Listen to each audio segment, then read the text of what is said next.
Dark Souls is a game about suffering. You play as a chosen undead, destined to make a fateful choice that will decide the future of a fading world. The main threat on our journey? Deadly bosses, introduced by intimidating orchestral music. After defeating all the key bosses, the player has to travel to the Kiln of the First Flame to face the Lord of Cinder, Gwyn, a once mighty ruler who led his army to defeat the ancient dragons. Throughout our playthrough, we keep hearing about Gwyn's immense power, about how his lightning bolts pierced dragon scales, how unstoppable his army was, and how he sacrificed his very soul just to buy the world another 1,000 years. But the moment we step into the arena to face the final boss, this happens.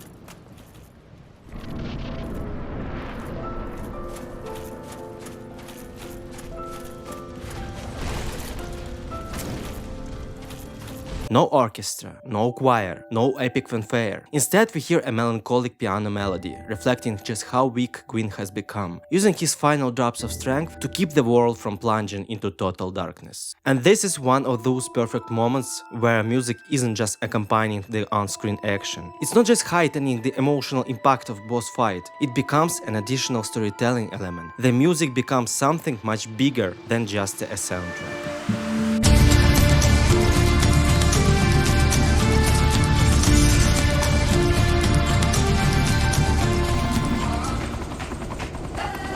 You're clear. But one I didn't need.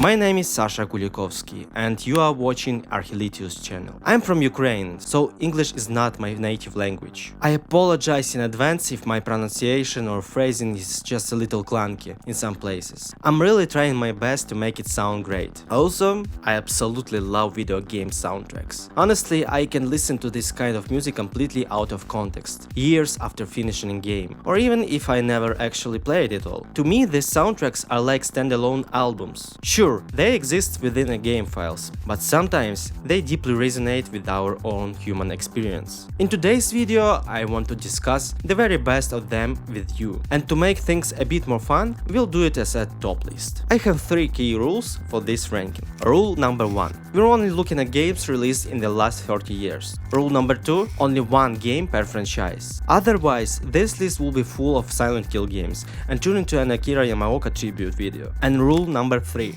Zero compilations. We're only including original scores, written specifically for the game. But before we begin, I have a quick task for you. Let me know down in the comments what your absolute favorite video game soundtrack is. I know it's a tough choice, but I think your comments will create a great list of recommendations for everyone else. Plus, I'll personally love reading through them.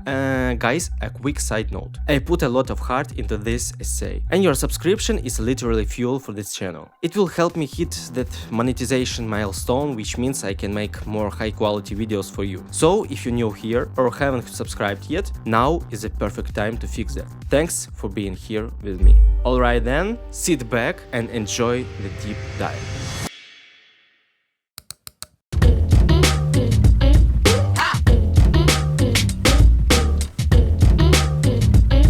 Released in the year 2000, Jet Set Radio can easily be called the forefather of the entire internet aesthetic, known as animimo, or grind fiction. This style is remembered for its bright, angular characters, a focus on hyper-exaggerated, almost cartoonish urbanism, and a thick layer of Y2K vibes smeared all over the visuals. If you love Scott Pilgrim, Gacha Akuta, Hi-Fi Rush, or even Mirror's Edge, you should know that all of them were, in one way or another, inspired by Jet Set Radio. The core message of this game is rebellion. Teenagers form gangs, skate through the streets on rollerblades, pull off various tricks and mark their territory with graffiti. Throughout the games, the characters go up against not just the police, but a sinister corporation too. So yeah, we've got some sort of anti-capitalist anarchy going on here. But none of this magic would have worked without the music of Hideki Naganuma. His goal was to create a soundtrack that felt like a pirate radio station if non-existent country. And here, it wasn't wasn't just about complementing the visuals, it was about making sure the music had its own role and its own unique color. The Japanese composer wanted the music to remind you of every urban genre possible, while sounding completely different from all of them. He listened to breakbeat, J-pop, hip-hop, funky tracks, big beat, and a ton of other music. He chopped what he heard into hundreds of samples, threw in a bunch of DJ scratches, and ended up with something truly unique.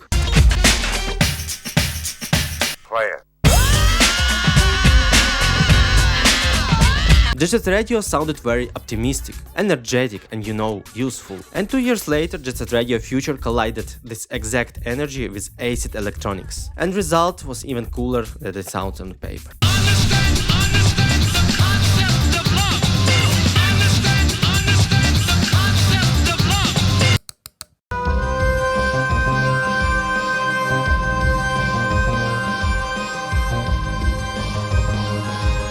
From the painted streets of Shibuya, we must travel straight to the castle of Dracula himself. The Castlevania series, along Metroid, are the games without which we would have Hollow Knight, Blasphemous, Nine Souls, and countless other titles. Projects that, let's be honest, exist entirely within the rules written by their founding fathers. Symphony of the Night was sort of an experiment for the developers. For a while, its plot was actually planned as a mere side story. Why an experiment? First off, Castlevania was debuting on the PlayStation 1. Unlike the SNES, the PS1 used CDs, which could hold 5 times more data than cartridges. This meant there was a massive room to go wild, both in the terms of graphics and the sheer scale of the game. Secondly, a new artist joined Konami, Ayami Kojima. Just look at her artwork and feel the sheer amount of souls here. Pure fire.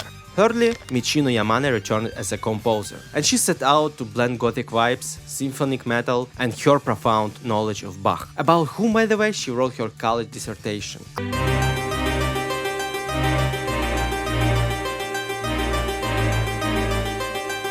I don't want to downplay the work of the level designers and artists who made Dracula Castle feel so alive, but to me, it was the music that gave this 2D game its depth and refined aristocratic charm, triggering a whirlwind of emotions for the player. And what I love most are not the high-energy battle tracks, but the calm, atmospheric ones. The ones that have room to breathe. There's just some kind of magic to them, you know?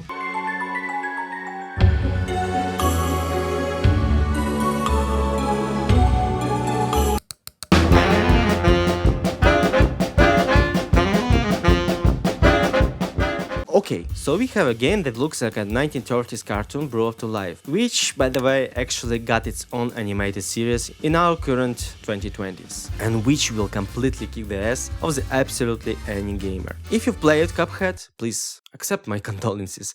If you haven't played Cuphead, it's probably best you don't even start, because this cute little thing is only pretending to be a friendly story about two brothers. In reality, it's a brutal trial where you're going to die a lot, or you'll have to fully lock in and forget about everything else while your fingers get used to the absolute hell happening during the boss fights. If you ask me, for a game with this kind of frantic gameplay, some drum and bass or breakcore will fit best, but honestly, that will break the immersion way too much. That's why composer Christopher Madigan had to lean into the game's retro style, which is exactly what made Cuphead feel so aesthetically complete. Madigan brought together 42 musicians under his direction and had them improvise for hours with a high-speed jazz that sends the player heart rate through the roof during battles. The soundtrack style covers ragtime, big band, bebop, and samba from the 30s to 60s. There are exactly zero synthetic sounds involved here, and the music itself is intentionally made a little dirty and imperfect, so you can really feel how alive it is. And most importantly, thanks to that groovy swing and high tempo, it actually becomes easier to catch Cuphead's combat rhythm. It's one of those rare cases when the music genuinely helps you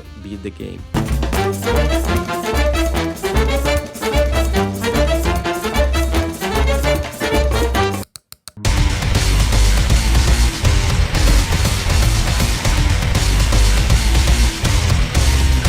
When you play Ultrakill for the first time, it probably looks like this. But in reality, the game looks like this.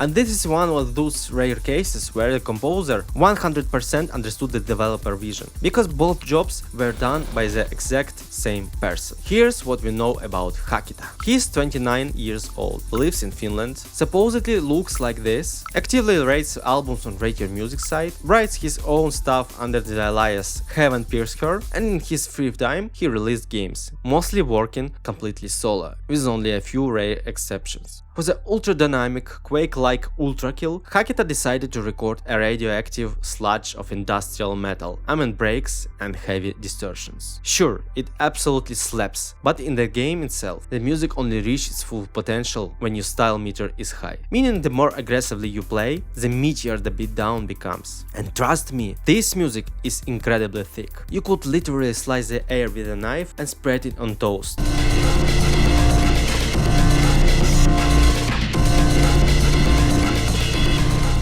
I also have to give a special shout out to the music by Kikin Church, a rare collaborator of Hakita's, whose pipe organ fit perfectly into his bizarre world of ultra-violence.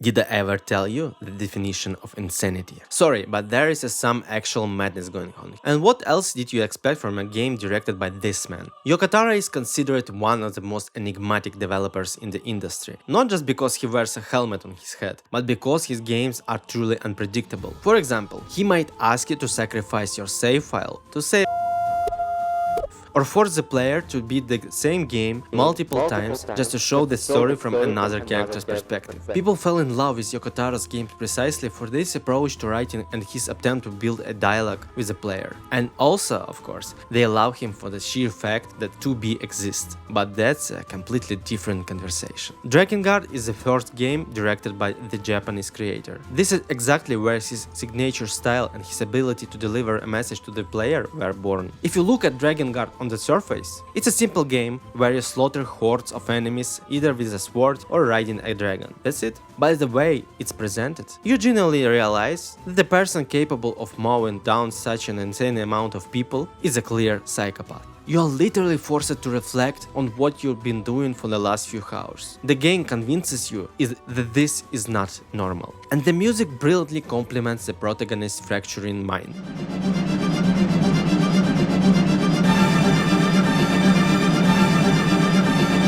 Composers Nobuyoshi Sano and Takayuki Aihara took a very unexpected route. They took famous classical pieces from Mozart to Tchaikovsky and chopped them all into samples. Then they started rearranging these chunks and looping them endlessly, making the music sound incredibly anxious. And the closer you get to the game finale, the more surgical manipulations the composers perform, quite literally breaking the orchestra apart.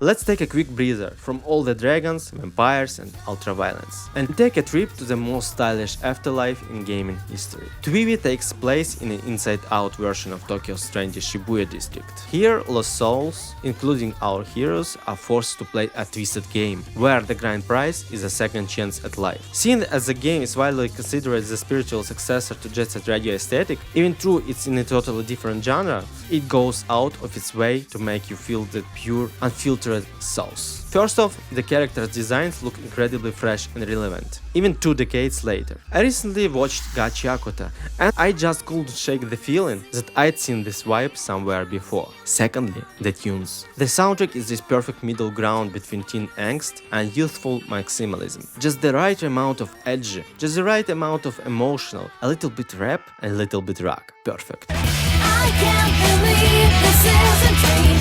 My lucid orbit fading bright. But most importantly, the music sounds incredibly sincere, extremely groovy and intentionally imperfect. When you factor in that this absolute luxury of soundtrack, complete with actual vocals, had to be heavily compressed just to fit onto the Nintendo DS cartridge, you can only imagine how swaggy and lo-fi it sounded coming out of the console's crunchy little speakers. We can't leave your hesitation.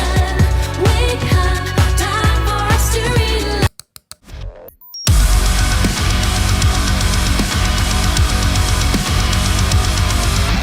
Of course, no video about video game soundtracks will be complete without Doom. First of all, Doom is just a badass. Secondly, Mick Gordon is an absolute incredible sound designer, who essentially gave this legendary shooter franchise a truly innovative sound.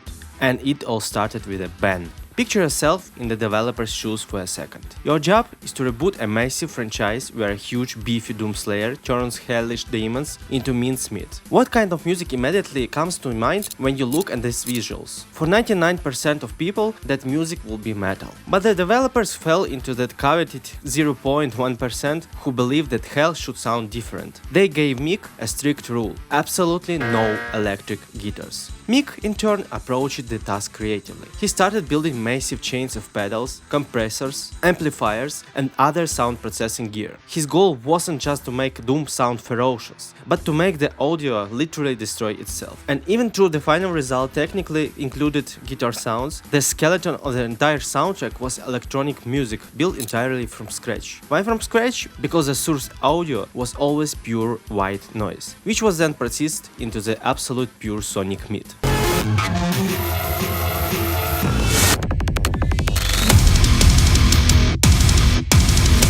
As for the guitars, he came up with a separate solution to make them sound even angrier. Gordon blended the guitar tone with the sound of a literal chainsaw, making the final result truly ultra brutal.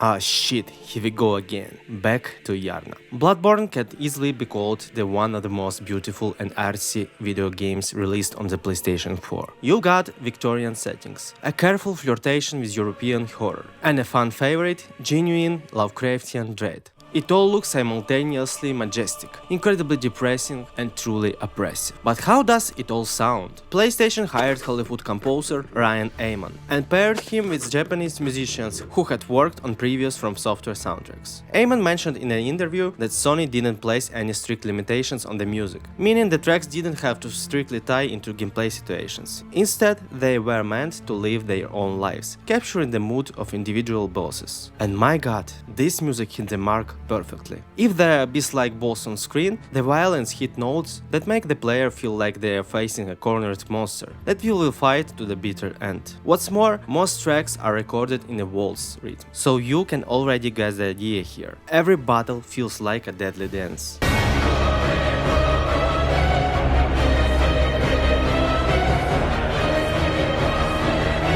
When we fight chthonic teratomorphs, the music builds up such immense tension that it actually becomes physically uncomfortable. These are techniques typically found in a psychological horror or in the most terrifying works of Krzysztof Penderecki. And to top it all off, it sounds like an absolute $1,000,000. Incredibly grandiose, the soundtrack was recorded at Air Studios, which is located in a former Christian church, providing absolutely massive acoustics. For the recording, they have to hire a large string orchestra and assemble a 30-person choir, and you can feel that epic scale to the absolute fullest.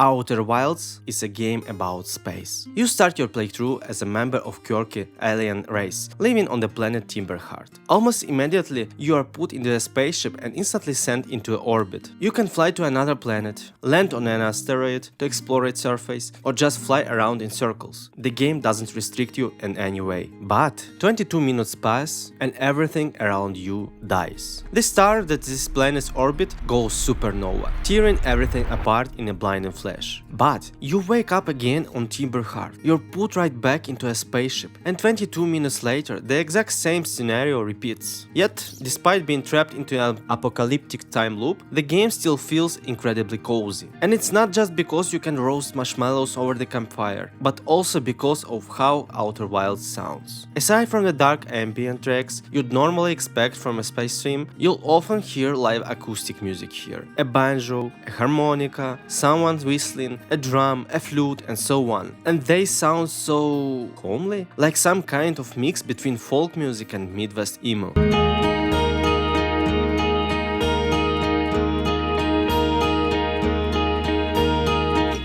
This gives you a completely new kind of feeling. Because despite the impending doom, the mystery hanging in the air, and the fear of the horror space holds, the game wraps you in genuine comfort, and it's truly beautiful.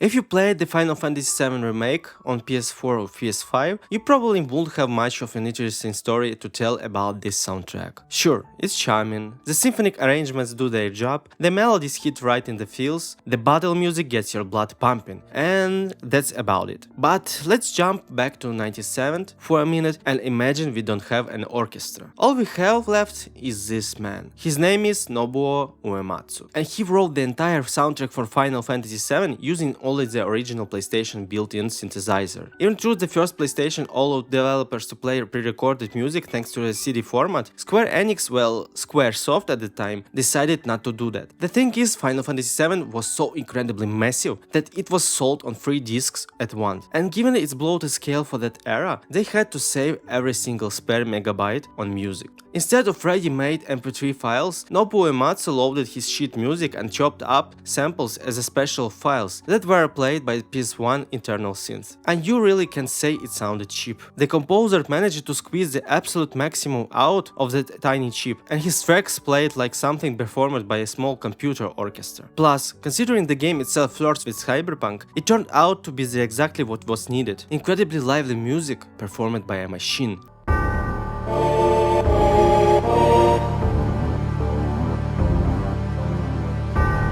And this is also where one of the greatest boss themes of all time is hidden, Sephiroth's theme. It's a highly complex track featuring an operatic choir which was loaded into the chip as short samples. For those years, it was a genuine technological breakthrough, and for millions of PlayStation owners, it became their very first experience with big music in gaming, a true game changer.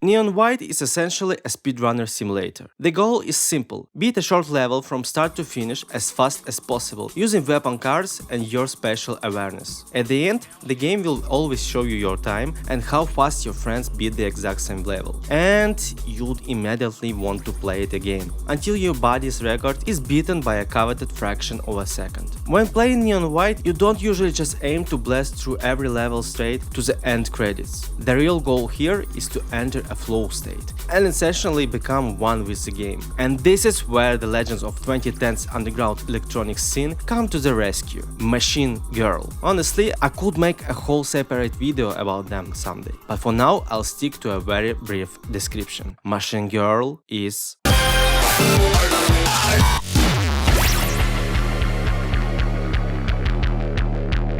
But in the case of Neon White, Machine Girl plays some incredibly light and airy music, which somehow acts as a literal neurostimulant. It's a mix between Y2K electronica and the sounds of 80s and 90s Japanese musicians. You put on a soundtrack and Fruity Air style animation starts playing in your head, and you just float away like a soap bubble, completely embedding yourself into this flow.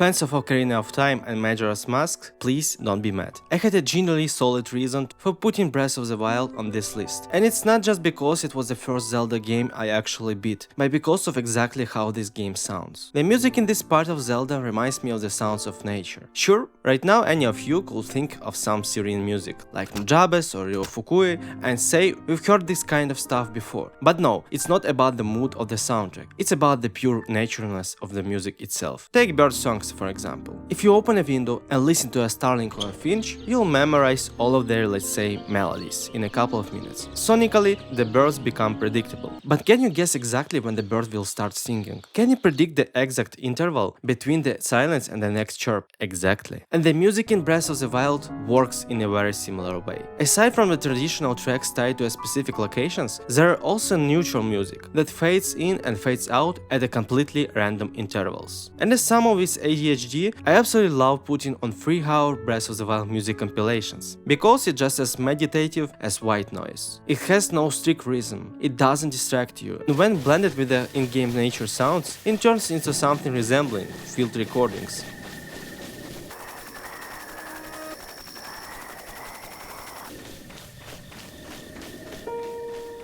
Honestly, I'd have a hard time naming a more comforting game than this one.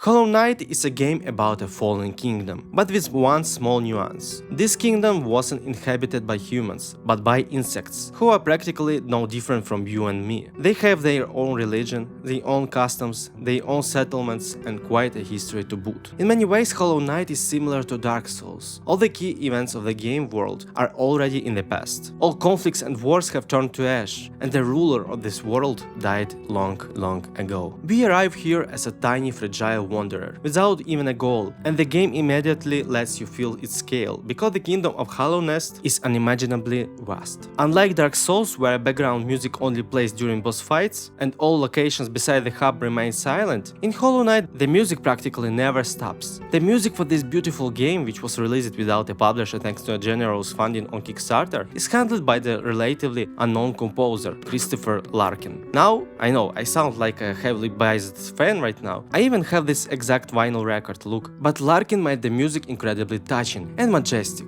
It instills that very sense of endless melancholy that Hollow Knight is trapped in forever, while simultaneously highlighting just how historically and culturally rich this place once was.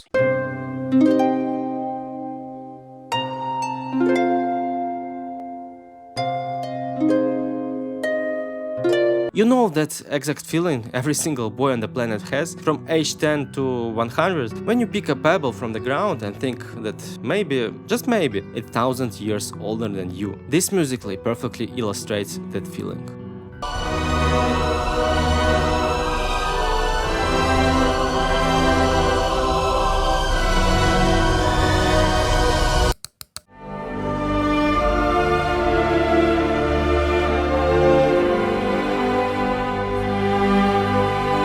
In my old video about Björk, I asked the viewers an interesting question. What kind of music do you associate with each season of the year? It's a topic that's still relevant today. You could honestly bring it up in every single video and someone would definitely share the associations. Even based on this video, we could easily sketch out the scheme, like this. Summer is Jet Set Radio. Spring is Breath of the Wild. Autumn, let's say Hollow Knight. And the ultimate winter soundtrack simply has to be the Skyrim. First of all, it's just the most obvious thing thing that comes to mind, because Skyrim is a very snowy game. That first climb up to the mountain to the Greybeards, the unforgettable journey to the College of Winterhold, the freezing streets of Windhelm. When I look back at my first playthrough in the distant 2011, nothing is left in my head but pure emotions. Honestly. Secondly, Jeremy Soul's music was genuinely insanely atmospheric. So atmospheric, in fact, that they literally added a track called Skyrim Atmospheres to the soundtrack album, where icy ambient music plays in unison with nature sounds for 40 straight minutes. And this was way before 10-hour looped ambient videos became a trend on YouTube.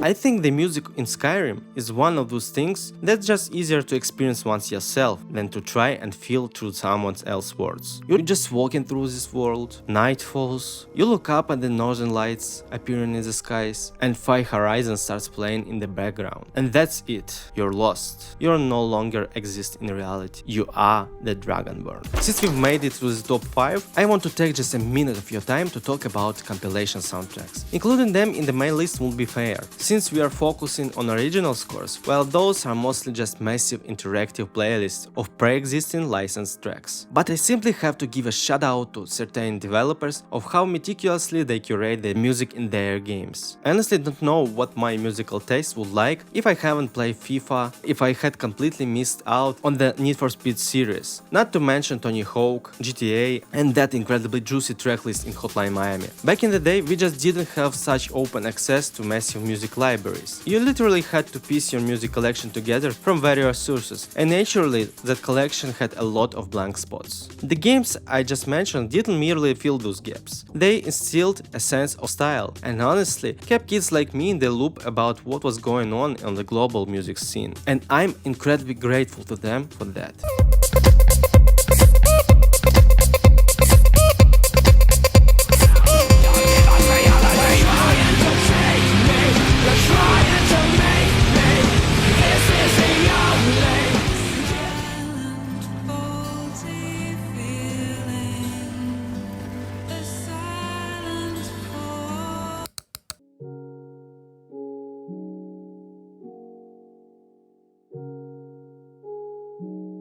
Here's an unaccepted confession for you. I have never actually played Minecraft. Somehow, while all the other kids were building their blocky houses and running away from annoying creepers, I was busy with, let's just say, other cyber disciplines. Minecraft as an irreplaceable part of internet culture managed to touch my heart too. And no, I'm not talking about cringy YouTube drama. Minecraft did it not through an endless number of memes, but through its music. All the tracks for the game were written by the German composer C418, Daniel Rosenfeld. And they all sound like an absolute perfect soundtrack for total loneliness. Yet, not a single one of these tracks was written with the goal of hitting a specific mood. Moreover, the game itself doesn't even try to enhance certain moments with music, because it's programmed to play tracks completely randomly during gameplay, meaning the music is literally given a background role, untethered to anyone's action or specific game scenarios. The music lives on its own, almost if it's a living entity, just like the player.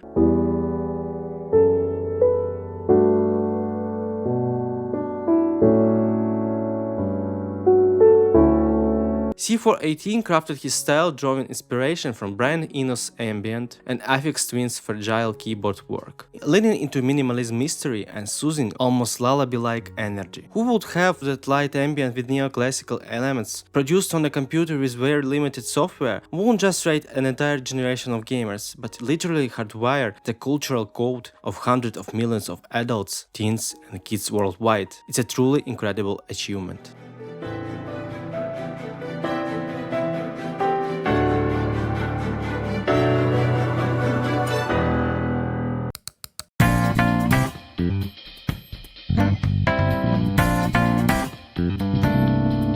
Persona 5 is pure style. From the UI design to how smartly and vividly the developers use colors, Persona looks and feels like something that design students around the world should, no, must study. If you've never played Persona 5, get ready to not just beat it, but to essentially live it. The game is tied to a calendar. The heroes have a fixed schedule, which means you'll be doing a lot of repetitive actions, turning the game into a routine, but only on paper. What some see as boring repetition, others see as meditative process. Persona 5 in a way prevents a 100-hour playthrough from becoming a slog, thanks to its brilliant and super vibrant style, as well as an intriguing plot. The music in this equation plays the role of mediator. Given that you'll often be walking the same streets within the same establishments, and of course attending school classes as a requirement, the music helps each location gain its own unique charisma. It works on such level that after beating it, you could watch a stream of the game and purely by ear understand where the main character is going, despite there being quite a few different places and situations.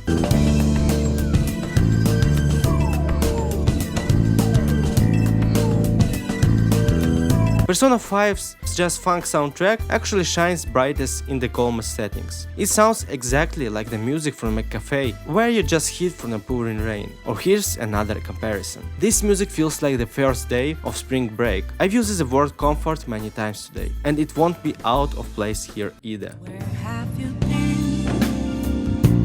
searching all along, confessing while I know.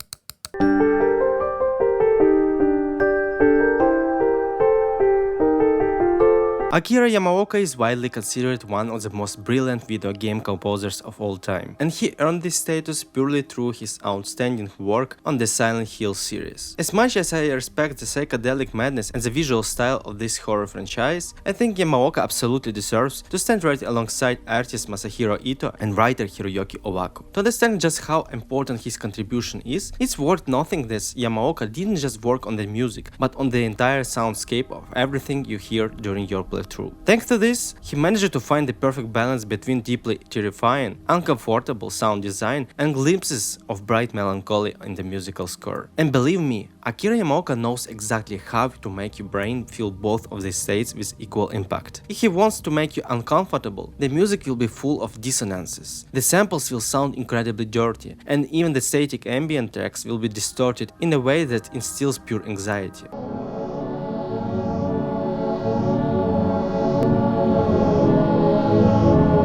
If he wants to ease your suffering, the music won't just relax you, it will actually make you groove. I know the idea of groovy rhythm in a horror game sounds a bit insane, but in motion it works absolutely beautifully. Personally for me, the Silent Hill 2 soundtrack works like an absolute fever dream. You just hit play and instantly put yourself in a state of mild derealization. You're not sad, you're not happy, you're just drifting along with your thoughts.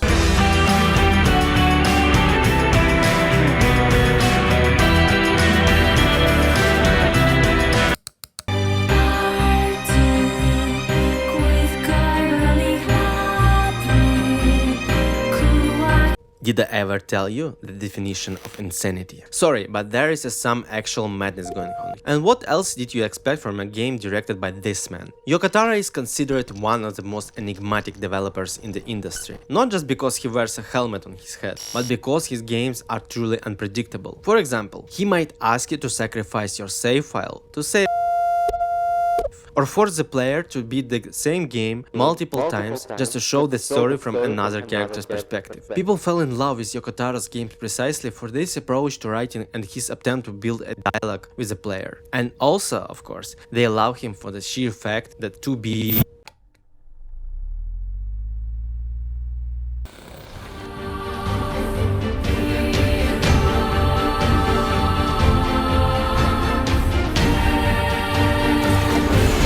Nier Automata is a game about war between robots and androids. Throughout the entire playthrough, we don't encounter a single living human. Yet, for the whole game, we constantly ask ourselves, what does it actually mean to be human? In pop culture, there is a massive amount of movies, books and other games that asks the exact same question. From Blade Runner to Blindside, or the short stories of Isaac Asimov, people are constantly trying to decipher the enigma of the human soul and mind. Nier Automata does this in a very touching and beautiful way. What seems soulless at first glance ends up resembling you and me more than the very things created in our image. Automata is often compared to Evangelion, because both provoke people to dig deep into the philosophy, multiply their inner monologue, and sort through the fundamental concepts like life and death. Both masquerade as something much more mass audience friendly than Nietzsche treatises, and both make us remember just how rich human imagination truly is. And the music of Automata, just like the music of Evangelion, is arguably the most alive thing in these works. Composer Keiichi Okabe essentially didn't do anything that will let me surprise you with the weird facts of insights about recording process, because at its core it's cinematic classicism, an orchestra, live vocals and massive percussion. But it sounds so beautiful on the level of harmonies, melodies and various instrumental nuances that it leaves you with nothing but pure emotion.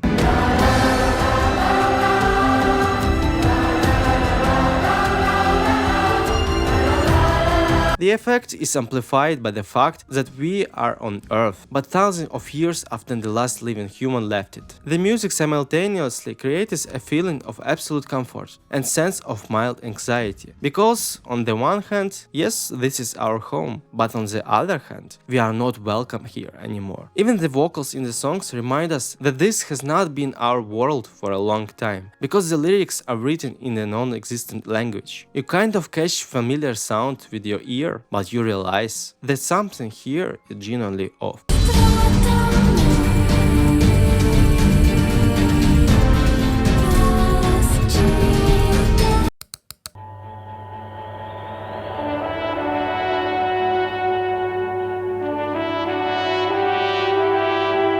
Look, I never promised my top list will be objective in any way. I'm going to be as biased as possible because Disco Elysium is my absolute favorite game of all time. Although, to be fair, many people don't even consider it a game, viewing the masterpiece by the Estonian team Zaum as an interactive book. In a way, I agree with them. The DNA of Disco Elysium is easily distinguishable from any other game on this list. The word count exceeds 1.2 million. That's twice as much as War and Peace. It's absurdly huge, even for a text-based RPG. But Disco Elysium handles this text in a way no book in the world ever could. It weaves you as a unit of chaos right into the thick of things. It lets you not only influence the police investigation you're supposed to be running, but also influence yourself as a person. Because according to the plot, our hero got so blackout drunk that he even forgot his name. He's an empty shell, and it's up to you to conduct the choir of thoughts in his head. And I'm not kidding, literally at every step you can debate something with your own fragmented stream of consciousness. As for the music, I don't even know what to say. You don't need to explain it or decipher it. You just have to vibe with it. Even though the entire soundtrack was recorded by the British band Sea Power, I can shake the feeling of how perfectly it fits the Eastern European vibe.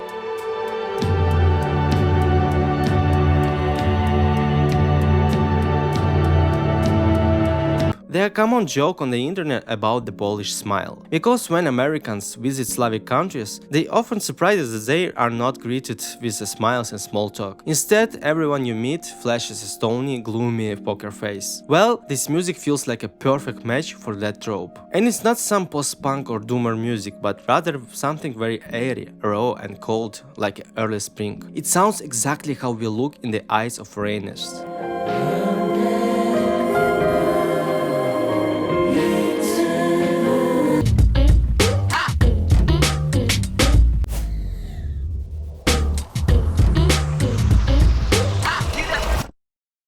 I hope you find this interesting, because this was quite an experimental video format for me. If you guys like it on YouTube and leave some nice comments, I'll think about more ideas for this channel. The most important thing is your reaction and your views. Make sure to subscribe to my Substack, tell me about your favorite video game soundtracks down in the comments, and honestly, just keep writing to me. It always warms my heart. Thanks for watching, see you soon.